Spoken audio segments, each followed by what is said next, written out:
वालचंद शिक्षण समूहाच्या नूतन परिसरात सर्वोदयी श्री महावीर विधान हा आध्यात्मिक व संस्कार मूल्यांनी समृद्ध कार्यक्रम अत्यंत भक्तिभावात पार पडला.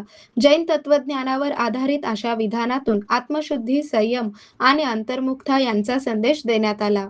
परमपूज्य मुनिश्री 108 धवलसागरजी महाराज यांनी आपल्या प्रवचनात श्रावकांनी स्वतःचा आध्यात्मिक व सांस्कृतिक वारसा जाणून घेण्याची आवश्यकता अधोरेखित केली. पूर्वी शिक्षणासोबत धार्मिक संस्कारांची जोड दिली जात होती, मात्र आज त्याचा अभाव जाणवतो. शिक्षणाचा खरा उद्देश केवळ बुद्धिविकास बरोबर जीवन मूल्यांची जडणघडण आहे. धर्म समजून घेतल्याशिवाय त्याचे आचरण शक्य नाही, असे सांगताना त्यांनी आचार्य 108 विद्यासागर महाराज यांच्या हायकू स्वरूपातील काव्यपंक्तींचा उल्लेख केला. धर्म का फल बाद में नहीं, अभी कर्म का क्षय. या ओळींमधून वर्तमानातच आत्मशुद्धी साधण्याचा संदेश त्यांनी दिला.